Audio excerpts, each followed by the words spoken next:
ಆಶ್ಲೇಷ ನಕ್ಷತ್ರದವರಿಗೆ ನಿಮಗೆ ಮಾನಸಿಕವಾಗಿ ತೊಂದರೆ ಆಗ್ತಕ್ಕಂಥದ್ದು. ಪುಣ್ಯಕ್ಷೇತ್ರಗಳಿಗೆ ಅಂದರೆ ಸುಬ್ರಹ್ಮಣ್ಯನ ಆಲಯಕ್ಕೆ ಹೋಗಿ ಅಲ್ಲಿ ನಾರಾಯಣ ಬಲಿಯಾಗಲಿ, ಆಶ್ಲೇಷ ಬಲಿಯಾಗಲಿ, ನಾಗಪೂಜೆ, ನಾಗ ಆರಾಧನೆಯನ್ನು ದಯವಿಟ್ಟು ಮಾಡಿ. ಖಂಡಿತವಾಗೂ ನಿಮಗೆ ಒಂದು ರಾತ್ರಿ ಅಲ್ಲಿ ಆಳ್ತಿದ್ಬಿಡಿ. ಯಾವುದಾದ್ರು ಘಾಟಿ ಸುಬ್ರಹ್ಮಣ್ಯಕ್ಕೋ, ಕುಕ್ಕೆ ಸುಬ್ರಹ್ಮಣ್ಯಕ್ಕೋ, ಇಲ್ಲ ಕಾಳಹಸ್ತಿಗೋ, ನಿಮಗೆಲ್ಲಿ ಸುಬ್ರಹ್ಮಣ್ಯನ ಆಲಯ ಇದೆ ಅಲ್ಲಿಗೆ ಹೋಗಿ ನೀವು ಮಾಡಿ. ಎಲ್ಲಿ ನಾಗ ಒಂದು ಆರಾಧನೆ ಮಾಡ್ತಾರೆ ಆ ಜಾಗಕ್ಕೆ ಹೋಗಿ ನಿಮ್ಮ ನಿತ್ಯ ಕರ್ಮಾನುಷ್ಠಾನವಾಗಿ ಅದನ್ನು ಮಾಡಿ ಅನುಷ್ಠಾನ ಮಾಡ್ಕೊಳ್ಳಿ. ಖಂಡಿತವಾಗಿ ನಿಮಗೆ ಶುಭ ಫಲ ಸಿಗುತ್ತೆ ಅಂತ ಹೇಳ್ತೀನಿ. ಈ ಆಶ್ಲೇಷ ನಕ್ಷತ್ರದಲ್ಲಿರ್ತಕ್ಕಂಥವ್ರು ದಯವಿಟ್ಟು ನೀವೇನು ಮಾಡಿ ಅಂದರೆ ಹತ್ತಿ ವೃಕ್ಷನ ಆ ಎಲೆಯನ್ನು ತಗೊಬಂದು ಮನೆ ಒಳಗಡೆ ಇಟ್ಟು ಪೂಜೆಯನ್ನು ಮಾಡಿ. ಖಂಡಿತವಾಗಿ ನಿಮಗೆ ಗುರುಬಲ ಪ್ರಾಪ್ತಿ. ಹತ್ತಿ ಎಲೆ ಅಂದರೆ ಗೊತ್ತಿರುತ್ತೆ, ಕೆಲವರು ಸಾಮಾನ್ಯವಾಗಿ ಹಣ್ಣುಗಳು ತಿಂತೀವಿ ಹತ್ತಿ ಮರದ್ದು, ಅದಕ್ಕೆ ಸಂಸ್ಕೃತದಲ್ಲಿ ಔಡ್ದುಂಬರ ವೃಕ್ಷ ಅಂತ ಹೇಳ್ತಾರೆ. ಆ ಔಡ್ದುಂಬರ ವೃಕ್ಷವನ್ನು ಎಲೆಯನ್ನು ತಗೊಂಬಂದು ಮನೆಯಲ್ಲಿಟ್ಟು ಪೂಜೆ ಮಾಡಿ. ಖಂಡಿತವಾಗಿ ನಿಮಗೆ ಶುಭ ಫಲ ಸಿಗುತ್ತೆ. ಓಕೆ ಗುರುಜಿ, ಸಿಂಹರಾಶಿ ಬಗ್ಗೆ. ಸಿಂಹರಾಶಿಲಿ ಅದರಲ್ಲಿ ಎಕ್ಸ್ಪೆಷಲಿ ಆಗಿ ಪುಬ್ಬ ನಕ್ಷತ್ರ, ಮಖೆ ನಕ್ಷತ್ರ, ಇವುದೆಲ್ಲ ಮಹಾನಕ್ಷತ್ರಗಳು ತುಂಬ ಚೆನ್ನಾಗಿದೆ ಈ ವರ್ಷದಲ್ಲಿ. ಆದರೆ ವಾಹನದಲ್ಲಿ ಹೋಗಬೇಕಾದ್ರೆ ಮಾತ್ರ ಸ್ವಲ್ಪ ಎಚ್ಚರಿಕೆ ವಹಿಸಿ.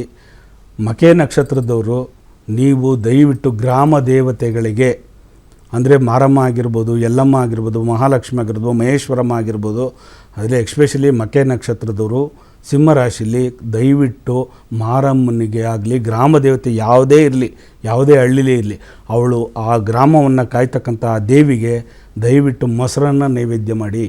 ಶಾಂತಿ ಆಗ್ತಾಳೆ, ನಿಮಗೆಲ್ಲ ಅನುಕೂಲಗಳನ್ನ ದಯಪಾಲಿಸ್ತಾಳೆ.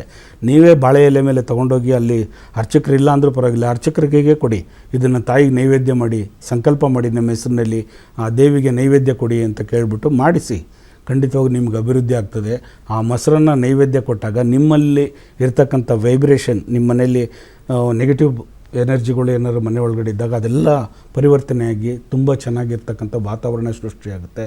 ಮತ್ತು ಸಿಂಹರಾಶಿಯವರು ಅಧಿಕೃತವಾಗಿ ಮೇಲೆ ಏರುವಂಥ ಅವಕಾಶಗಳು ಇದೆ. ಜೂನ್ ಜುಲೈ ಮೇಲೆ ಅದರ ಒಳಗಡೆನೆ ಸ್ವಲ್ಪ ಕಷ್ಟಗಳ ಕಾರ್ಪಣ್ಯಗಳಾಗುತ್ತೆ. ಜುಲೈ ಮೇಲೆ ಅವರಿಗೆ ಶುಭ ಫಲವನ್ನು ಕೊಡ್ತಕ್ಕಂಥದ್ದು, ರಾಜಯೋಗ ಕೊಡ್ತಕ್ಕಂಥದ್ದು ತುಂಬ ಚೆನ್ನಾಗಾಗ್ತದೆ.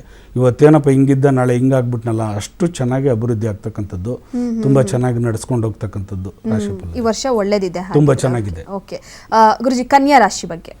ಕನ್ಯಾ ರಾಶಿಗೆ ಕೆಲವರಲ್ಲಿ ಗುರು ಅಧಿಪತಿಯಾಗಿ ಆ ಒಂದು ಸ್ಥಾನಮಾನಕ್ಕೆ ಪಲ್ಲಟನ ಆಗ್ತಕ್ಕಂಥದ್ದು ಅಷ್ಟೊಂದು ಅವ್ರಿಗೆ ಕನ್ಯಾ ರಾಶಿಲಿ ಅಭಿವೃದ್ಧಿ ಆಗ್ತಕ್ಕಂಥದ್ದಿಲ್ಲ. ಯಾಕೆ ಅಂತಂದರೆ ಕನ್ಯಾ ರಾಶಿಗೆ ದಯವಿಟ್ಟು ನಾನು ಹೇಳೋದಿಷ್ಟೇ, ಅವ್ರಿಗೆ ನೀವು ದತ್ತ ಆಲಯಕ್ಕೆ, ದತ್ತಾತ್ರೇಯನ ತ್ರಿಮೂರ್ತಿಗಳ ದತ್ತಾತ್ರೇಯರಿಗೆ, ಆ ದತ್ತಾತ್ರೇಯನಿಗೆ ಹೋಗಿ ಅಭಿವೃದ್ಧಿ ಕಾರ್ಯಗಳನ್ನ ಅಲ್ಲಿ ದೇವಸ್ಥಾನದಲ್ಲಿ ಏನಾದ್ರು ಒಂದು ಸೇವೆ ಮಾಡ್ತಕ್ಕಂಥದ್ದು, ಅಲ್ಲಿ ಅಭಿಷೇಕ ಮಾಡಿಸ್ತಕ್ಕಂಥದ್ದು, ಅಲ್ಲಿ ದಾನ ಧರ್ಮಗಳು ಮಾಡ್ತಕ್ಕಂಥದ್ದು, ಅನ್ನದಾನ ಮಾಡ್ತಕ್ಕಂಥದ್ದು, ಈ ಥರ ಎಲ್ಲ ಮಾಡಿದಾಗ ಕನ್ಯಾ ರಾಶಿಯವರಿಗೆ ಗುರುಬಲ ಪ್ರಾಪ್ತಿ ಆಗುತ್ತೆ. ಇಲ್ಲಾಂದರೆ ದಯವಿಟ್ಟು ಖಂಡಿತವಾಗೂ ನಿಮಗೆಲ್ಲರಿಗೂ ಆ ಕನ್ಯಾ ರಾಶಿಯಲ್ಲಿ ಯಾರ್ಯಾರು 3 ನಕ್ಷತ್ರದಲ್ಲಿ ಇದ್ದೀರಾ ನೀವೆಲ್ಲರಿಗೂ ಆ ನೋವು ಸಂಘಟನೆ ಮೂರು ನಕ್ಷತ್ರದವ್ರಿಗೆ. ಯಾಕಂದರೆ ಈ ಸಲ ಅಷ್ಟೊಂದು ಗುರು ಅವ್ರಿಗೆ ಅಷ್ಟೊಂದು ಫಲವನ್ನು ಕೊಡ್ತಾ ಇಲ್ಲ. ಧರ್ಮ, ಅರ್ಥ, ಕಾಮ, ಮೋಕ್ಷ ಅಂತೇಳಿ ಅಂದರೆ ಕರ್ಮಗಳನ್ನೇ ಜಾಸ್ತಿ ಕೊಡ್ತಾನೆ ಹೊರತು ಅವ್ರಿಗೆ ಪುಣ್ಯ ಪ್ರಾಪ್ತಿಗಳನ್ನ ಕೊಡಲ್ಲ. ಅವನ ಮನಸ್ಸು ಪರಿವರ್ತನೆ ಮಾಡಲ್ಲ ಗುರು. ಇವತ್ತು ಅವನು ಕೆಟ್ಟ ರೀತಿಯಲ್ಲಿ ನಡ್ಕೊಂಡು ಹೋಗಬೇಕು, ಒಳ್ಳೆ ಕಾರ್ಯಗಳನ್ನ ಮಾಡಬಾರ್ದು. ಅವನು ಯಾವುದೇ ರೀತಿಯದ್ದು ಕೆಟ್ಟ ಜನರ ಸಹವಾಸವನ್ನೇ ಮಾಡ್ತಕ್ಕಂಥದ್ದು, ಒಳ್ಳೆಯವನಾಗಿ ಕೆಟ್ಟವನಾಗಿ ಪರಿವರ್ತನೆ ಆಗಿಬಿಡ್ತಾನೆ. ಈ ರೀತಿ ಅವ್ರಿಗೆ ಚಾಂಡಾಳವಾಗಿ ನಡ್ಕೊಳ್ತಕ್ಕಂಥ ಒಂದು ಸನ್ನಿವೇಶ ಕನ್ಯಾ ರಾಶಿಯವ್ರಿಗಿದೆ. ಅದರಿಂದ ದತ್ತನ ಆಲಯ ಎಲ್ಲೆಲ್ಲಿದೆ, ಆ ದತ್ತನಿಗೆ ಏನೇನು ಸೇವೆಗಳು ಮಾಡಬೇಕು, ತ್ರಿಮೂರ್ತಿಗಳೇ ಆಕಾರ, ಉಕಾರ, ಮಕಾರ. ಆಕಾರ ಅಂದರೆ ಬ್ರಹ್ಮ, ಉಕಾರ ಅಂದರೆ ವಿಷ್ಣು, ಮಕಾರ ಅಂದರೆ ಮೃತ್ಯು ಕೊಡ್ತಕ್ಕಂಥನು. ಆಕಾರ ಮೂಲ ರೂಪೇಣ, ಉಕಾರ ಸ್ತಂಭ ಶಾಕಿಣೆ, ಮಕಾರ ಫಲಪುಷ್ಪಾಯ, ವೃಕ್ಷರಾಜಾಯತೆ ನಮಃ. ಕನ್ಯಾ ರಾಶಿಯವರು ಈ ಶ್ಲೋಕಗಳನ್ನು ದಯವಿಟ್ಟು ಒಂದು 12 ಬಾರಿ ಪಠನೆ ಮಾಡಿ. ಆ ಮನೆ ಒಳಗಡೆ ಕೂತ್ಕೊಂಡೇ ಪಠನೆ ಮಾಡಿ, ಪರವಾಗಿಲ್ಲ. ಆ ದತ್ತನ ಒಂದು ಆಶೀರ್ವಾದ ನಿಮಗೆ ಸೇರುತ್ತೆ. ಖಂಡಿತವಾಗಿ ನಿಮಗೆ ಶುಭ ಫಲವನ್ನು ಕೊಡ್ತಾನೆ. ಮತ್ತು ನೀವೇನು ಮಾಡಿದ್ರಿ, ಔಡ್ದುಂಬರ ವೃಕ್ಷ ಎಲ್ಲಿದೆ, ಇಲ್ಲ ಅರಳಿ ಮರ ವೃಕ್ಷ ಎಲ್ಲಿದೆ, ಅಲ್ಲಿ ಹೋಗಿ ಒಂದು 10 ನಿಮಿಷ ಕುಂತಿದ್ದು ಪ್ರಾರ್ಥನೆ ಮಾಡಿ, ಅದಕ್ಕೆ ಸ್ವಲ್ಪ ಹಾಲು ಮತ್ತು ತುಪ್ಪವನ್ನು ಆ ಬೇರಿಗೆ ಹಾಕ್ಬಿಟ್ಟು ಬರೋದ್ರಿಂದ ಅಲ್ಲಿ ಕುಂತ್ಕೊಂಡು ಈ ಮಂತ್ರವನ್ನು ಆಕಾರ, ಉಕಾರ, ಮಕಾರ ಈ ಮಂತ್ರವನ್ನು ಪಠನೆ ಮಾಡೋದ್ರಿಂದ ಕನ್ಯಾ ರಾಶಿಯವರಿಗೆ ಶುಭ ಫಲವನ್ನು ಕೊಡ್ತಕ್ಕಂಥದ್ದು ತುಂಬ ಚೆನ್ನಾಗಿದೆ ಈ ವರ್ಷ.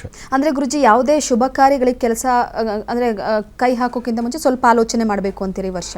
ಕನ್ಯಾ ರಾಶಿಯವರು ಯಾಕಂದರೆ ತುಂಬ ಲಾಸ್ ಆಗ್ತಕ್ಕಂಥದ್ದು ಅವ್ರಿಗೆ, ಲಾಭ ಅನ್ನೋದು ಕಡಿಮೆ ಆಗ್ತಕ್ಕಂಥದ್ದು. ಆ ರೀತಿ ಸ್ವಲ್ಪ ಹುಷಾರಾಗಿ ಇರಬೇಕು. ವಾಹನ ಇವಾಗ ಕೆಲವರು ಏನು ಮಾಡ್ತಾರೆ, ಹೊಸ ವರ್ಷದಲ್ಲೇ ನಾವು ವಾಹನ ಖರೀದಿ ಮಾಡಿಬಿಡ್ಬೇಕು ಅಂತ ಹೋಗ್ತಾರೆ. ದಯವಿಟ್ಟು ಬೇಡಿ, ಆಲೋಚನೆ ಮಾಡಿ, ಸ್ವಲ್ಪ ದಿನಗಳ ಕಾಲ ಏನಾದರೂ ಒಂದು ಅನುಷ್ಠಾನವನ್ನು ಮಾಡಿ. ಅನುಷ್ಠಾನ ಮಾಡಿದಾದ್ಮೇಲೆ ನೀವು ವಾಹನವನ್ನು ಖರೀದಿ ಮಾಡಿ.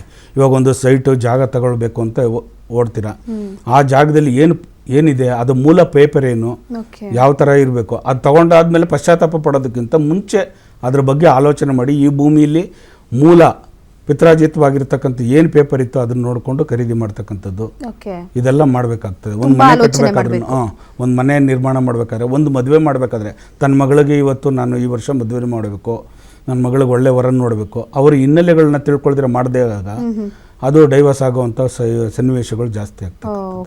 ಈ ರೀತಿ ಕನ್ಯಾ ರಾಶಿಯವರಿಗೆ ದಯವಿಟ್ಟು ಆಲೋಚನೆ ಮಾಡಿ, ಅನುಷ್ಠಾನಗಳನ್ನ ಮಾಡಿ, ದತ್ತನ ಆರಾಧನೆಯನ್ನು ಮಾಡಿ, ಅಲ್ಲಿ ಹೋಗಿ ಔಡುದುಂಬ ವೃಕ್ಷ, ಅರಳಿ ವೃಕ್ಷಕ್ಕೆ ಪ್ರಾರ್ಥನೆಯನ್ನು ಮಾಡಿ, ಪ್ರಕೃತಿಗೆ ಪೂಜೆಯನ್ನು ಮಾಡಿ, ಆ ದತ್ತನ ದೇವಾಲಯದಲ್ಲಿ ಒಂದು ಸೇವೆಯನ್ನು ಮಾಡಿ, 4 ಜನಕ್ಕೆ ಊಟಕ್ಕೆ ಹಾಕಿ, ಒಂದು ಬಟ್ಟೆ ದಾನ ಕೊಡಿ, ವಸ್ತ್ರ ದಾನ ಕೊಡಿ. ಅಲ್ಲಿ ಯಾರು ಪ್ರಧಾನ ಅರ್ಚಕರು ಯಾರು ಇರ್ತಾರೆ, ಅವರು ಬ್ರಾಹ್ಮಣರಾಗಿರಲಿ ಬೇರೆಯವರಾಗಿರಲಿ, ದಯವಿಟ್ಟು ಅವ್ರಿಗೆ ವಸ್ತ್ರದಾನ ಕೊಡಿ, ಅವ್ರಿಗೆ ಒಂದು ಕಾಲಿಗೆ ಒಂದು ಜೊತೆ ಚಪ್ಪಲಿ ಕೊಡಿ. ನಿಮಗೆ ಅದ್ರ ಶುಭ ಫಲವನ್ನು ಕೊಡ್ತೀರಿ. ಯಾವತ್ತು ನಾವು ದಾನವನ್ನು ಕೊಟ್ಟಾಗ ಅದು ಪ್ರಕೃತಿ ಇಟ್ಕೊಳ್ಳಲ್ಲ, ಅದು ನಿಮಗೆ ರಿಟರ್ನ್ ಕೊಡುತ್ತೆ. ನಾವೇನಾದರೂ ಒಂದು ಉಪಕಾರ ಅಂತ ಮಾಡಿದಾಗ ಪ್ರತ್ಯುಪಕಾರವಾಗಿ ನಮ್ಗೆ ಏನಾದ್ರು ಒಂದು ಯಾವುದಾದ್ರು ರೂಪದಲ್ಲಿ ಅಗೋಚರವಾದ ಒಂದು ದೈವಿ ಶಕ್ತಿ ನಮಗೆ ಹೆಲ್ಪ್ ಮಾಡ್ತಾನೆ ಇರುತ್ತೆ, ಸಹಾಯ ಮಾಡ್ತಾನೆ ಇರುತ್ತೆ. ಹಾಗಾಗಿ ಕನ್ಯಾ ರಾಶಿಯವರು ಸ್ವಲ್ಪ ದಯವಿಟ್ಟು ಈ ವರ್ಷ ಸ್ವಲ್ಪ ಎಚ್ಚರಿಕೆಯನ್ನು ಮುನ್ನೆಚ್ಚರಿಕೆಯಾಗಿ ತಗೊಳ್ಳಿ, ಗುರುವನ್ನು ಪ್ರಾರ್ಥನೆ ಮಾಡಿ. ನಿಮಗೆಲ್ಲರಿಗೂ ಒಳ್ಳೆಯದಾಗಲಿ, ಶುಭವಾಗಲಿ.